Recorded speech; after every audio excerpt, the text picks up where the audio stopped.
Hi everyone, I am Ram Bhatt, junior associate, state bank of India. इस video में हम इस टॉपिक पर डिस्कस करने वाले हैं कि इन रिमेनिंग डेज में हम आरआरबी पीओ मेंस एग्जामिनेशन को कैसे क्लियर कर सकते हैं, क्योंकि आप सभी को ऑलरेडी पता है कि ये एग्जामिनेशन मैंने क्लियर कर रखा है और मैंने कौन सी स्ट्रेटजी एग्जैक्ट फॉलो की और इस एग्जामिनेशन को क्लियर किया हुआ है। हम इस पर डिटेल में एनालिसिस करने वाले हैं, तो बहुत ध्यान से समझिएगा। सबसे पहले मैं आपको ये बताना चाहूँगा कि मुझे बताते हुए बहुत ज़्यादा खुशी हो रही है कि अप्रॉक्स हमारे 100 ऑफ सब्सक्राइबर्स ने आरआरबी पीओ प्रीलिम्स एग्जामिनेशन को क्लियर किया है। अगर आप प्रीवियस वीडियोस के कमेंट सेक्शन में जाकर पढ़ेंगे तो हर एक पर्सन ने ये बोला है कि सर आपकी जो भी प्रीलिम्स की स्ट्रेटजी थी हमने उसको फॉलो किया, हम कोई ट्यूशन नहीं करते थे, हम कोई कोचिंग नहीं लेते थे, सिर्फ आपने जो बताया हमने उसको फॉलो किया और हमारा प्रीलिम्स एग्जामिनेशन क्लियर हुआ। तो मैं उन सभी लोगों को बहुत सारी बधाई देना चाहता हूँ और मैं आपसे ये कहना चाहता हूँ कि सेम एज इट अगर आज आप मेरे द्वारा बताई गई मेंस स्ट्रेटजी को फॉलो करते हैं तो मैं 100% श्योर हूं कि आप मेंस एग्जामिनेशन को भी क्लियर करेंगे और उसके बाद मैं इंटरव्यू के लिए कुछ एक आध सेशन लेकर आऊंगा। तो चलिए शुरू करते हैं, लेट्स स्टार्ट द वीडियो। देखिए, सबसे पहले हम सिलेबस पे चलते हैं कि एक्चुअल में हमारे आरआरबी पीओ का सिलेबस क्या है। हमारे 5 सब्जेक्ट्स आते हैं, maths, reasoning, GA, computer and last Hindi और इंग्लिश में आपको कोई भी एक लैंग्वेज प्रेफर करनी होती है किसी भी एक सब्जेक्ट्स के लिए। अब इसमें अगर हम बात करें तो मैथ्स के 40 क्वेश्चन आते हैं 50 नंबर के, रीजनिंग के 40 क्वेश्चन आते हैं 50 नंबर के, जीए के आते हैं 40 क्वेश्चन 40 नंबर के, हिंदी और इंग्लिश में से एक सेक्शन आपको चुनना होता है, 40 क्वेश्चन आते हैं 40 नंबर के, एंड देन आपका कंप्यूटर आता है 40 क्वेश्चन 20 नंबर का। तो टोटल आपको 2 आवर्स का कंपोजिट टाइम दिया जाता है। इसमें भी किसी भी सेक्शन को आप अपने हिसाब से पहले अटेम्प्ट कर सकते हैं। अब हम बात करने वाले हैं कि इन सेक्शन को हमको प्रॉपर कैसे क्लियर करना है। देखिए, आज 29 ऑफ अगस्त है और आपका 25 ऑफ सितंबर को मेंस एग्जामिनेशन है, तो अप्रॉक्स हम लोग के पास 25 डेज का टाइम बचता है। अब इसमें हम ये तैयारी करेंगे कि हमको 25 डेज में कैसे एग्जामिनेशन को क्लियर करना है, क्योंकि बहुत सारे लोग फर्स्ट टाइम मेंस देने जाएंगे, तो बहुत ध्यान से समझिएगा। मैं सबसे पहले रीजनिंग सेक्शन से शुरू करता हूं। देखिए, मैं ये मान के चल रहा हूं कि अगर आपने आरआरबी पीओ का प्रीलिम्स एग्जामिनेशन क्लियर कर लिया है तो रीजनिंग या मैथ्स में से आप किसी एक सब्जेक्ट में बहुत ताकतवर हैं। आपका यानी एक बेस्ट ऑफ बेस्ट सब्जेक्ट है, वो रीजनिंग हो सकता है या मैथमेटिक्स हो सकता है, क्योंकि बहुत ऐसे कम लोग होते हैं जिनका दोनों लैंग्वेज पर या दोनों सब्जेक्ट्स पर कमांड एकदम इक्वल होता है। तो आपका कोई एक पोर्शन अच्छा है और जहां तक मेरा अनुमान है मेजॉरिटी ऑफ कैंडिडेट का रीजनिंग सेक्शन बहुत अच्छा होगा। तो जो चीज़ आपकी बहुत अच्छी होती है उसको हमको और अच्छा करना होता है। रीजनिंग में आपको क्या करना है समझिएगा।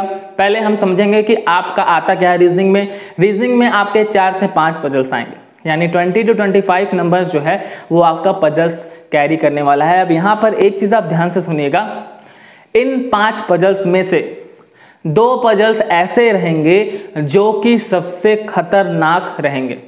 यानी वो 2 पजल को अगर आप टाइम निकाल कर करने बैठेंगे तो अप्रॉक्स 15 से 20 मिनट लगने वाले हैं, लेकिन उन 2 पजल्स को हमको एग्जामिनेशन में अटेम्प्ट नहीं करना है। इस बात को ध्यान से समझिएगा। अब यहाँ पर आपकी ड्यूटी क्या आती है, आपकी रिस्पॉन्सिबिलिटी क्या होती है कि आपको उन पजल्स को पढ़कर और पकड़ लेना है कि ये वही उलझाऊ पजल है जिस पर सर ने वीडियो बना के हमसे कहा था कि 2 पजल्स ऐसे आएंगे जिनको आपको सॉल्व नहीं करना है। बात को आप समझ रहे होंगे। यानी 2 पजल्स ऐसे रहते हैं जिनको अगर आप सॉल्व करने बैठे तो सॉल्व हो जाएंगे, मगर आपका टाइम खा जाएंगे। तो हमको टाइम लॉस नहीं करना है। इन 2 पजल्स को आप पहचानेंगे। अब बचे आपके रिमेनिंग 3 पजल। 3 पजल में 2 पजल्स आपके आराम से बनने वाले हैं, यानी 5 से 7 मिनट लग सकते हैं। 5, 6, 7 मिनट में भी अगर आप बना लेते हो मेंस में, तो वो भी आरआरबी पीओ के एग्जामिनेशन में, तो इट्स क्वाइट बेटर। समझ गए आप लोग। तो 2 पजल्स आप अच्छे से बना लेंगे। एक पजल जो एक थोड़ा बहुत मीडियम लेवल का रहेगा उसको भी बनाने की कोशिश करेंगे, 7 से 8 मिनट में आप बना लेंगे। 15 नंबर आपके पजल से आने वाले हैं आराम से। 3 पजल्स आपको बैठाने हैं किसी भी सिचुएशन में, क्योंकि वो बनाने लायक आएंगे। अगर आप इतना कर लेते हो, यानी 12, 13 या 14, 15 क्वेश्चंस अटेम्प्ट कर लेते हो इन 5 पजल्स में से, उसके बाद आपके लॉजिकल रीजनिंग के कुछ क्वेश्चन आते हैं, अप्रॉक्स 4 से 5 आते हैं। अब देखो, लॉजिकल रीजनिंग एक ऐसा पोर्शन है जो कि सबसे इजीएस्ट है पर जो कि सबसे टफेस्ट है। बात को आप समझ रहे होंगे। वहां पर आपको अपने दिमाग के हिसाब से ये सोचकर आंसर करना होता है कि इसका आंसर क्या होगा। और लॉजिकल रीजनिंग के क्वेश्चन बहुत ज़्यादा थोड़े लंबे लंबे होते हैं, बट अगर आप चाहें तो अपनी एफिशिएंसी के हिसाब से आराम से नंबर पा सकते हैं अगर आप बारीकी से उस क्वेश्चंस को पढ़ें। तो अकॉर्डिंग टू मी आपको लॉजिकल रीजनिंग के क्वेश्चन भी सॉल्व करने चाहिए, बट आप इसको लास्ट के 10-15 मिनट के लिए छोड़ दो, स्टार्टिंग में करने की जरूरत नहीं है।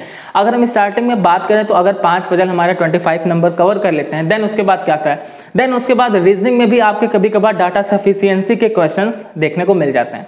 तो डाटा सफिशिएंसी के क्वेश्चन जो होते हैं ट्रिकी होते हैं, मगर आप उसमें अगर टाइम इन्वेस्ट करते हो तो आप कर सकते हो। तो आपको डाटा सफिशिएंसी के 5 नहीं अटेम्प्ट करने हैं, लेकिन 2-3 आराम से कैरी करने की जरूरत है कि आप आराम से इजी क्वेश्चंस को जिस चैप्टर पर आपका कमांड है उस चैप्टर्स के क्वेश्चन को आप लोग सॉल्व कर सकते हो। जिन लोगों ने अभी तक डाटा सफिशिएंसी कभी पढ़ा नहीं था या कभी मेंस लेवल सॉल्व नहीं किया, वो लोग पहले यूट्यूब पर सर्च करके फ्री ऑफ कॉस्ट में डाटा सफिशिएंसी के वीडियोस देखेंगे और उनको समझेंगे, देन उसको अपने मेंस एग्जामिनेशन में अटेम्प्ट करेंगे। अब अगर हम डाटा सफिशिएंसी के बाद 5 नंबर यानी 30 नंबर हो गया, उसके बाद बात करें तो आपके बाई चांस ऐसे भी देखने को क्वेश्चंस मिल सकते हैं सिलॉक्स और इनइक्वालिटी के, पर जो सिलॉक्स और इनइक्वालिटी आएगा वो बिल्कुल इजी नहीं आने वाला है। सिलॉक्स ऐसा आएगा जिसमें आपको कंक्लूजन दिया रहता है और उन कंक्लूजन से आपको स्टेटमेंट निकालना रहता है। ऐसे एक आध क्वेश्चन देखने को मिल सकते हैं क्योंकि प्रीवियस ईयर में ऐसे क्वेश्चंस आए थे, तो ऐसे सिलॉक्स आप चाहें तो देख सकते हैं। इनइक्वालिटी भी आपका इजी वाला इनइक्वालिटी नहीं आता है, ऐसे इनइक्वालिटीज आते हैं जिसमें मार्क्स दिए रहते हैं परसेंटेज एट द रेट और उनसे उनके साइन जो है वो उनको प्रदर्शित किया जाता है। इस तरह के सिलॉक्स या इनइक्वालिटी आ सकते हैं अगर आए तो, अदरवाइज चांसेस ये हैं कि ऐसे सिलॉक्स और इनइक्वालिटी आए ही ना, क्योंकि पेपर थोड़ा सा एक लेवल अप रहता है। चलो, तो हमने डाटा सफिशिएंसी की बात कर ली, हमने 4-5 पजल्स की बात कर ली, हमने और क्या बात कर लिया, हमने सिलॉक्स और इनइक्वालिटी की बात कर लिया। एक पोर्शन सबसे इंपॉर्टेंट वो है इनपुट आउटपुट। इनपुट आउटपुट आपका 5 नंबर का आने वाला है, एकदम आएगा, 100% आएगा, जरूर आएगा। 2 शिफ्ट रहेंगी, 2 में से 1 शिफ्ट में तो जरूर आएगा, दोनों के दोनों में भी आ सकता है। अब इनपुट आउटपुट से बहुत लोग खौफ खाते हैं और बहुत डरते हैं कि इनपुट आउटपुट हमसे नहीं लगेगा। देखिए मैं बता दूं, इनपुट आउटपुट का कोई भी ट्रिक वगैरह सीखने की जरूरत नहीं है। जैसे आप नॉर्मल इनपुट आउटपुट अटेम्प्ट करते हो वर्ड्स को लिख के या वर्ड्स के पहले साइन को लिख के या नंबर्स डाल के या सर्कल डाल के, जो भी आपका मेथड है उस मेथड से आपको इनपुट आउटपुट सॉल्व करना है। और मैं ये बता दूं कि इनपुट आउटपुट में जो लोग भी शॉर्ट ट्रिक्स पढ़े हुए हैं उसको फॉलो मत करिएगा। इनपुट आउटपुट एक ऐसा क्वेश्चन है जिसमें बहुत सारे टीचर्स चाहे ऑफलाइन इंस्टीट्यूट में चाहे ऑनलाइन इंस्टीट्यूट में उसकी ट्रिक्स बताते हैं कि नंबरिंग वगैरह कर लो या सर्कल वाला कर लो। मैं आपको बता दूं वहां पर इनपुट आउटपुट के लिए कोई भी ट्रिक काम नहीं आने वाली है। इनपुट आउटपुट बहुत सीधा साधा डिमांड करता है, हम जैसे हैं हमको उसी वे में सॉल्व कर लो। अगर हमारे ऊपर तुमने ट्रिक किया तो हम तुम्हारे ऊपर ट्रिक कर देंगे। और मैं ये बता रहा हूँ, घर पर आपकी कितनी भी अच्छी प्रैक्टिस है वहां पर ट्रिक काम नहीं करती, क्योंकि मैंने ये अनुभव किया है। मेरे 1-2 एग्जामिनेशन सिर्फ इसलिए नहीं क्लियर हुए थे, चाहे मैं 2019 में IBPS PO की बात करूं या फिर IBPS क्लर्क की बात करूं, मेरे 2019 में इसलिए एग्जामिनेशन ये दोनों क्लियर नहीं हो पाए थे क्योंकि मैंने इनपुट और आउटपुट दोनों में अपने ट्रिक्स लगाए थे और दोनों गलत हुए थे, मेरे नंबर्स दोनों गलत हुए थे। तो यही रीज़न है, उसके बाद से मैंने ट्रिक इनपुट आउटपुट के लिए यूज़ करना छोड़ दिया। मैं सिंपल एज इट जैसा रहता है वैसे वैसे उतार के पूरा सॉल्व करता हूँ। हाँ, मैं मानता हूँ 7 से 8 मिनट लगता है, अगर आप 2-3 मिनट में समझ लिए तो आगे 5 मिनट लगेगा, 10 मिनट में या 8 मिनट में आप पूरा इनपुट आउटपुट सॉल्व कर लोगे। तो PO लेवल में अगर आप रीजनिंग में अप्रॉक्स 20 कर लेते हो, 15 प्लस कर लेते हो तो बहुत बढ़िया ही अटेम्प्ट माना जाएगा आपका, क्योंकि पेपर आपका जो होता है ना वो लेंदी होता है, कैलकुलेटिव होता है हर एक सेक्शन।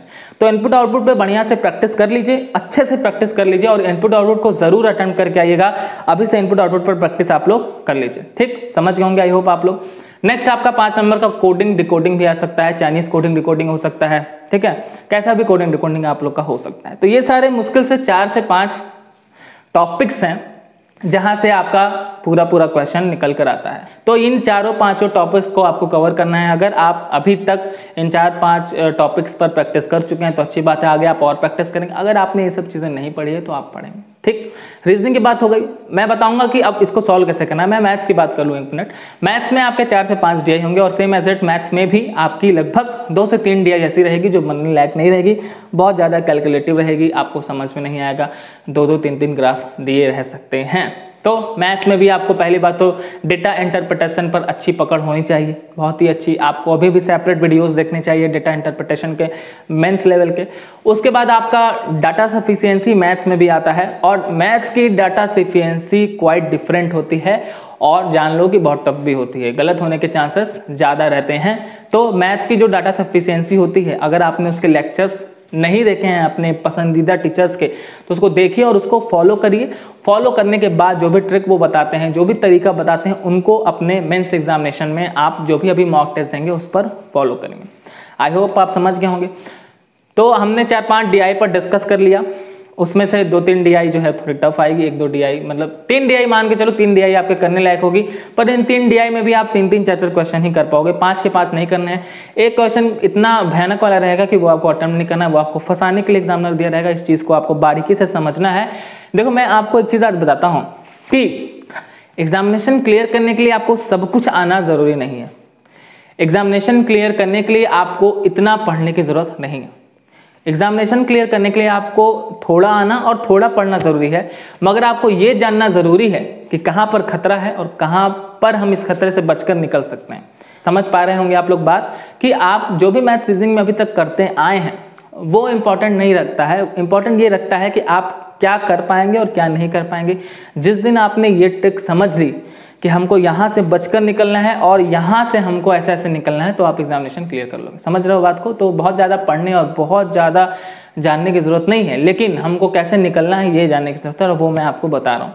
तो मैथ में DS हो गया, 4-5 पजल्स हो गया, उसके बाद आपके 8 से 10 मिसलेनियस क्वेश्चन आ जाते हैं। मिसलेनियस में आपको बहुत ज़्यादा टाइम देने की ज़रूरत नहीं है, एक बार पढ़िएगा। अगर आपके चैप्टर्स अच्छे से क्लियर हैं, अगर आपको लगे कि हमसे सॉल्व हो जाएगा तो सॉल्व करिएगा, अदरवाइज आप मिसलेनियस 8 से 10 क्वेश्चन स्किप कर सकते हैं।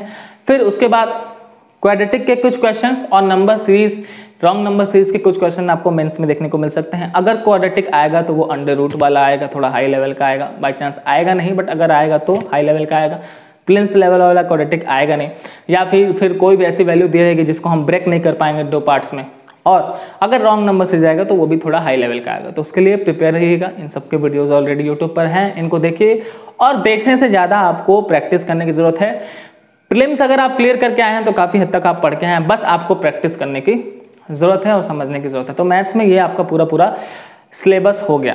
तो अब मैं आपको बता दूं कि रीजनिंग मैथ्स आप क्लियर कहाँ से करने वाले हैं। रीजनिंग मैथ्स थोड़ा बहुत पहले आप पढ़ लिए होंगे। सबसे अच्छा रीजनिंग मैथ्स को सॉल्व करने का तरीका ये है कि आपको हर अल्टरनेटिव डेज पे अभी से मेंस का मॉक टेस्ट देना है। बहुत लोग काफ़ी हैरान होंगे, सर हर अल्टरनेटिव डेज पे। अरे मैं तो कहूँगा कि अगर आप एक ऐसे एस्पिरेंट हैं जो 2 साल से प्रीलिम्स एग्जामिनेशन क्लियर करके मेंस दे रहे हैं, मतलब ऐसे भी बहुत सारे लोग होंगे, वो तो डेली दें। जी हाँ, आप लोग डेली दें मेंस का। दिन भर GA पढ़ना आपको फ़ायदा नहीं देगा, सबसे ज़्यादा फ़ायदा देगा अगर आप डेली मेंस का दें। तो आप तो डेली दें। अगर आपने 2-3 साल से प्रीलिम्स एग्जामिनेशन क्लियर किया, आपके लिए तो मैं कोई छूट दूंगा ही नहीं। या आप 2-3 साल से प्रीलिम्स क्लियर करके मेंस एग्जामिनेशन नहीं क्लियर कर पा रहे हैं तो गलती आपकी है, और गलती यही है कि आप लोग मेंस एग्जामिनेशन नहीं दे रहे हैं। तो आप तो डेली देंगे, बट अदरवाइज ऐसे जिनका पिछली बार पहली बार क्लियर हुआ था या अभी जो है वो पहली बार क्लियर कर रहे हैं, तो वो लोग अल्टरनेटिव डेज पर देंगे। ठीक है, जैसे मान लो आज अगर हमने मेंस का मॉक टेस्ट दिया, देन उसके बाद आज और कल हम उसको जो है डिस्कस करेंगे हर एक टॉपिक्स पर, हर एक क्वेश्चंस पर, GA के, कंप्यूटर के, हिंदी इंग्लिश के, बाकी सारे मैथ्स रीजनिंग का। और उसके बाद फिर नेक्स्ट डे यानी हम 3rd डे पे फिर से मेंस का मॉक देंगे। तो ये आपको करना है। तो वहाँ से मैथ्स रीजनिंग की जो प्रैक्टिस होगी ना वो सबसे बेस्ट होगी, सबसे बेस्ट होगी। अदरवाइज आप अगर चाहें तो सेक्शनल वगैरह भी दे सकते हैं। आपने जो भी मॉक टेस्ट लिया हुआ है, टेक्स्ट बुक वगैरह का लिया है, ऑलिव बोर्ड का लिया हुआ है, जिस भी प्लेटफॉर्म का लिया, अड्डा वगैरह का लिया हुआ है, तो उस पर सेक्शनल मॉक टेस्ट आपके मिलते हैं, वहाँ दे सकते हैं। अदरवाइज आप मेंस का मॉक देंगे। अब मैं बात करता हूँ GA सेक्शन की। मैथ्स रीजनिंग आई होप आप क्लियर कर लिए होंगे। इसके अलावा कोई क्वेरी होगी तो कमेंट करिएगा मैथ्स सेक्शन की, मैं बताने की कोशिश करूँगा। अब मैं बात करता हूँ GA की। GA आपको प्रॉपर जो है वो 3 मंथ्स बहुत ही अच्छी तरीके से तैयार करना है। उसके बाद आपको मैक्सिमम 6 मंथ्स तक जाना है और 6 मंथ से आपको प्रिपेयर करना है from the date of examination. यानी आप 25 सितंबर से अपने प्रीवियस 6 मंथ्स को कैलकुलेट कर लीजिए, उसके बाद आप तैयार करेंगे। ठीक, 6 मंथ्स में कैसे तैयार करना है? पहली बात तो ये कि आपको, मैं ऐसी आशा करता हूँ कि मैं बहुत सारे वीडियोज़ बनाता हूँ, उसमें बोलता हूँ कि आपको डेली करंट अफेयर पढ़ना चाहिए, डेली नोट करना चाहिए। बहुत कम लोग ऐसे लोग होंगे जो ये चीज़ करते होंगे, बट अब उनको ध्यान आया होगा कि हमको ऐसा करना चाहिए था, हमारा प्रीलिम्स क्लियर हो गया। खैर कोई बात नहीं, अगर अभी से भी आप करते हैं तो भी कर सकते हैं। कैसे करना है समझिएगा। या तो आप मंथली PDF पढ़ सकते हैं, वो बेटर ऑप्शन है अगर आप डेली नोट नहीं करते थे, क्योंकि अब आपके पास टाइम नहीं बचा है। दूसरा, आप किसी एप्लीकेशन से स्लाइड करके पढ़ सकते हो, ये भी एक ऑप्शन है। बट अगर आप को स्लाइड करके, मैं बता दूं, अगर आप एक एक क्वेश्चन स्लाइड करके पढ़ोगे तो ये आपको तभी समझ में आएगा जब आप रेगुलर पढ़ते होगे या रेगुलर आप नोट करते रहोगे। अगर आप रेगुलर वाले एस्पिरेंट नहीं हो, सिर्फ अभी तक पहले प्रीलिम्स क्लियर करना चाहते थे, तो अब आप लोग को क्या करना चाहिए, प्रिंट आउट निकलवा लीजिए किसी एक प्लेटफॉर्म का, PDF निकलवा लीजिए, कोई भी प्लेटफॉर्म, टेक्स्ट बुक हो सकता है, अड्डा हो सकता है, ऑलिव बोर्ड हो सकता है, उसके बाद बोल्ट ऑलिव बोर्ड का शायद आता है, और अड्डा का भी अपना PDF आता है, टेक्स्ट बुक का अपना PDF आता है, और कौन से चैनल्स हैं, बाकी जो भी चैनल्स हैं मुझे उतना ध्यान नहीं आ रहा है। आप इन चैनल्स में जिसको भी आप, जिसकी लैंग्वेज आप पसंद करते हो, किसी एक की PDF निकालो। मैं आपसे बता दूं, कोई भी ऐसा PDF नहीं प्रोवाइड करेगा जिसमें से डायरेक्ट क्वेश्चन लड़ेगा, और कोई भी ऐसा PDF नहीं प्रोवाइड करेगा जिसमें से एक भी क्वेश्चन नहीं लड़ेगा। सब की सब आपका पढ़ने के ऊपर है। सारे प्लेटफॉर्म लगभग सेम ही चीज़ प्रोवाइड करवाते हैं। अब आपके ऊपर है कि आपको कौन सा ज़्यादा पसंद आता है, आप किसको ज़्यादा प्रेफर करेंगे। तो आप किसी एक प्लेटफॉर्म का PDF ले सकते हैं, पर जो लोग डेली पढ़ते थे वो स्लाइड कर करके पूरा पढ़ते जाएंगे। पढ़ने के बाद या PDF पढ़ने के बाद या आप एप्लीकेशन से, टेक्स्ट बुक से, अड्डा से, ग्रेडअप से स्लाइड करके अगर आप पढ़ रहे हैं, तो उसके बाद आप लोग को क्या करना है, पढ़ने के बाद चाहे तो एक बार क्विज दे सकते हैं। क्विज देना सबसे ज़्यादा इंपॉर्टेंट है, ध्यान से समझना। इन जितने दिन बचे हुए हैं 25 डेज में हर एक दिन आप लोग को आधा घंटा क्विज देना है। मेरी बात को ध्यान से सुनिए, हर एक दिन पढ़ने से ज़्यादा जितना चीज़ आपने पढ़ा है उसका क्विज सॉल्व करना है। मेरी आप एडवाइस लेंगे और ये चीज़ आप करेंगे, इसको बिल्कुल भी इग्नोर मत करिएगा, मैं आपको ये बता दे रहा हूँ, ठीक। क्विज आप ज़रूर देंगे।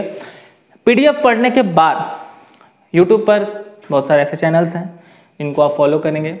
अब मैं बता दूं, अगर मैं नाम बताऊं तो आप लोग फॉलो कर सकते हैं, क्रैक एग्ज़ाम को फॉलो कर सकते हैं, आप लोग स्टडी IQ को फॉलो कर सकते हैं, और कौन से चैनल्स हैं, और ये एक आशीष गौतम सर हैं, इनको भी आप लोग फॉलो कर सकते हैं। और ऐसे कुछ टीचर्स हैं जो कि आपको पढ़ाते हैं, जिनका कम्युनिकेशन लेवल आपको पसंद है, उनके करंट अफेयर आप पढ़ें। बट मैं आपको ये एडवाइस करना चाहूँगा कि ये लोग जो भी प्रोवाइड करवाएंगे, अगर ये लोग मान लो टॉप 300 या टॉप 200 क्वेश्चंस प्रोवाइड करवा रहे हैं, और ये जो है अगर 1 घंटे में ख़त्म कर लेते हैं टॉप 200 टॉप 300, तो ही आप इनको फॉलो करेंगे। अगर 4 घंटा 5 घंटे वाला सेशन है तो आप उनको फॉलो नहीं करेंगे। समझ गए होंगे आप लोग। PDF करने के साथ साथ किसी एक टीचर का आपको सुनना है, क्योंकि जो टीचर्स है, जैसे मैं जब अपने पुराने करंट अफेयर्स के वीडियो शूट करता था, जो लोग मुझे बहुत स्टार्टिंग से फॉलो कर रहे हैं वो लोग जानते होंगे कि मैं जो है मुश्किल से 20 मिनट में डेली करंट अफेयर्स प्रोवाइड करवा देता था, और उसमें 15 से 20 क्वेश्चन करवा देता था। देन उसके बाद मेरे कुछ टॉप 200 और टॉप 300 के सेशंस थे जो कि मैं 1 घंटे में प्रोवाइड करवा देता था, ताकि ज़्यादा का ज़्यादा टाइम लॉस ना हो आप लोग का, कम समय में आपको ज़्यादा नॉलेज मिल जाए। तो ऐसे ही आपको करना है। खैर अभी हमारे पास समय नहीं रहता है कि हम ये चीज़ कर पाएँ, इसलिए हम आपको स्ट्रेटजी शेयर करते हैं कि क्या करके आप सिलेक्शन ले पाएंगे। GA में ये आपको करना है, 2 काम आपने कर लिया, PDF से पढ़ लिया या स्क्रॉल करके पढ़ लिया, उसके बाद आपने किसी टीचर से पढ़ लिया, उसके बाद आपने क्विज लगा लिया, 3 चीज़ आपने कर लिया। अब उसके बाद एक काम आप लोग को और करना है कि एक करंट अफेयर की किताब आती है, स्पीडी करंट अफेयर्स, 65 से 70 रुपए की किताब आती है। उसमें मंथली आपके सेक्टर वाइज नोट्स दिए रहते हैं, जैसे कि एक्सरसाइज कौन कौन से हुए प्रीवियस 6 मंथ्स या 1 ईयर में, कौन सी बुक्स लॉन्च हुई, कौन नया अपॉइंटमेंट हुआ, कौन सी कमेटी बनी, ये सब सारी न्यूज़ उसमें दी रहती है। तो आप उस बुक को जाइए खरीद लें अभी से, और उसका जो सेक्टर वाइज है उसको पढ़ते रहें। आगे अभी पूरा 1 महीना बचा हुआ है, इस महीने में जो भी सेक्टर्स वाइज नोट आएंगे उसको नोट करना है। मैं आपसे स्टार्टिंग से कहते आ रहा हूँ कि आपको ये चीज़ें नोट करनी होती है कि बुक्स एंड ऑथर्स का अलग सेक्शन कॉपी में, मैं ऐसा ही करता था, और उसके बाद एक्सरसाइज का अलग करना होता है।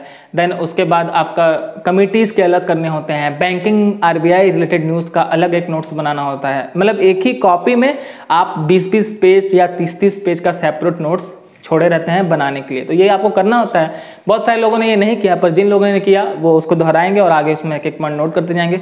जिन लोगों ने नहीं किया वो स्पीडी करंट अफेयर की बुक खरीद लें, 65 से 70 रुपए की आएगी, उसको लेके फॉलो करें। अच्छा, एक चीज़ मैं बता दूं कि मैं प्रमोशन वगैरह नहीं किसी चीज़ का कर रहा हूँ, मैं सिर्फ रियल इन्फॉर्मेशन आपको प्रोवाइड कर रहा हूँ कि आप एग्जामिनेशन क्लियर कर लें और मुझे बेहद खुशी दें। मुझे बहुत खुशी होगी कि अगर मेरे एक एडवाइस से भी आपका सिलेक्शन हो जाए, और मैं यही चाहता हूं कि मेजॉरिटी ऑफ सब्सक्राइबर्स मेरे थ्रू सिलेक्शन लें। मुझे खुशी हो, मुझे और कुछ नहीं चाहिए आप लोग से, सिर्फ आप लोग पढ़िए, सिलेक्शन लीजिए, उसके अलावा मुझे आपसे कोई भी एक्सपेक्टेशन नहीं है। बस मैं ये चाहता हूं कि आप लोग सिलेक्शन लें, ठीक। तो आप लोग स्पीडी करंट अफेयर्स पढ़ लें, ज़्यादा आपको फ़ायदा करेगा। उसमें सेक्टर वाइज नोट है, 65-70 है, ज़्यादा कॉस्टली भी नहीं। तो ये पूरा GA का हो गया। GA के लिए कोई और क्वेरी होगी कमेंट करिएगा। अब क्या बचा? अब बचा आपका हिंदी और इंग्लिश।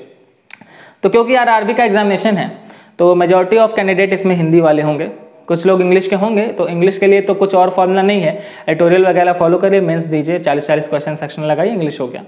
हिंदी के लिए आपको क्या करना रहता है कि हिंदी के लिए कोई बुक आपको सिलेक्शन वगैरह दिलाएगी नहीं, ये मैं आपको बता दे रहा हूँ। कोई टीचर कहता है ये बुक ले लो बहुत बढ़िया है, तो ले लो, अगर मन है तो 65-70 की आप ले सकते हैं, मगर आपको वो बुक सिलेक्शन दिलाएगी नहीं, क्योंकि वो जो बैंकिंग की हिंदी है ना, वो ऐसी वाली है नहीं कि आप बुक पढ़ के सिलेक्शन ले लो।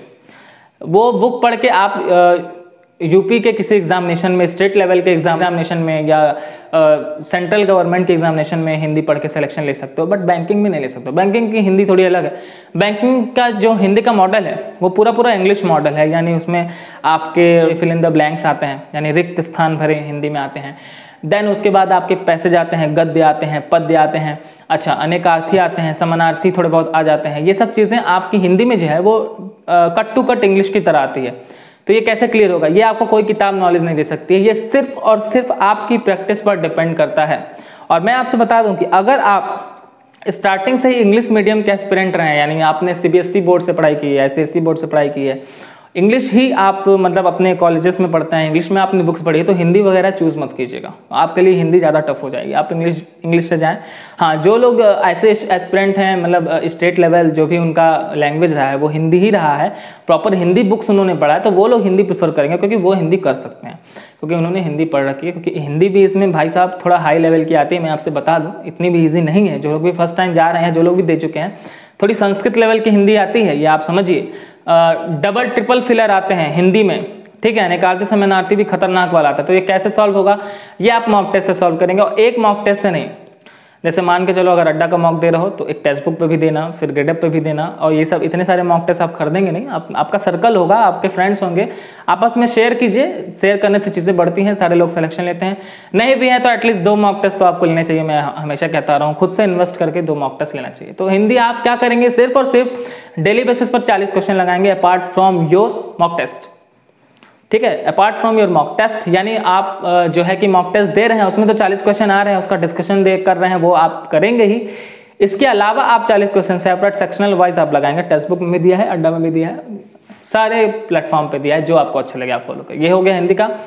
मैं बात करूंगा कंप्यूटर की। कंप्यूटर के लिए 2 बुक मैंने ऑलरेडी प्रीवियस वीडियो में बताया है। जो लोग कंप्यूटर और डिटेल में जानना चाहते हैं क्या क्या आता है कंप्यूटर में, 1-1 नंबर के, 2-2 नंबर के, तो जाइए प्रीवियस वीडियो में। खैर मैं डिस्क्रिप्शन में लिंक दे रहा हूँ, जाके देख लीजिएगा। कंप्यूटर के लिए 2 बुक आती है, एक अरिहंत की आती है, एक परीक्षा मंथन आती है। दोनों one of the best book है इस मार्केट में बैंकिंग एग्जामिनेशन को क्लियर करने के लिए। दोनों बुक को परचेस कर लीजिए, या दोनों में से एक कर लीजिए, और उसको बढ़िया से मल्टीपल टाइम्स पढ़िए। मल्टीपल टाइम्स यानी कम से कम 3-4 बार बहुत ही डिटेल में पढ़िए। उसके बाद क्विज जो है आपका करता धरता है वो क्विज है। कंप्यूटर के भी आप खूब बढ़िया से क्विज लगाएंगे, बहुत ही बेहतरीन तरीके से क्विज लगाएंगे, ज़्यादा से ज़्यादा मॉक में देंगे, 40 क्वेश्चन उसके देंगे, तो आपका कंप्यूटर भी रेडी हो जाएगा। और कोई तरीका नहीं है।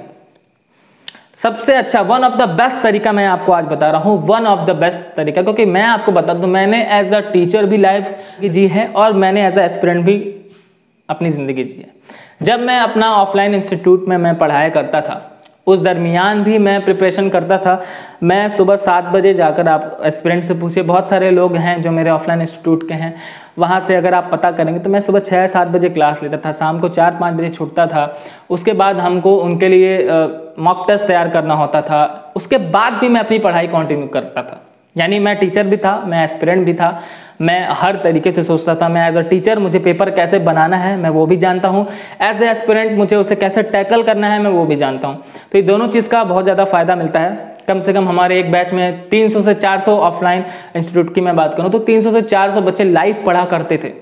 ठीक है, 300 से 400 बच्चों लाइव पढ़ा करते थे। बहुत सारे लोग उसमें से कमेंट्स भी करते हैं कि सर हम आपकी क्लास मिस करते हैं। तो उसमें जीए का, करंट अफेयर्स का कैसे क्वेश्चंस एज एग्जामिनर देना है, एज एस्पिरेंट हमको कैसे उसको पढ़ना है, कैसे टैकल करना है, तो वो सारी चीज़ें मैं बखूबी जानता हूँ। वो चीज़ें मैं आपके सामने पेश करता हूँ कि आपको प्रॉब्लम ना हो।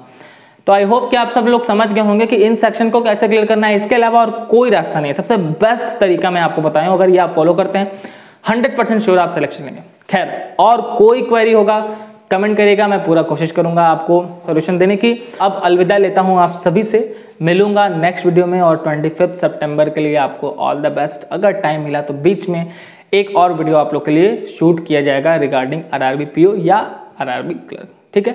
तो all the best for your examination. सब लोग भाई पढ़ते रहो, खेलते रहो और मुस्कुराते रहो।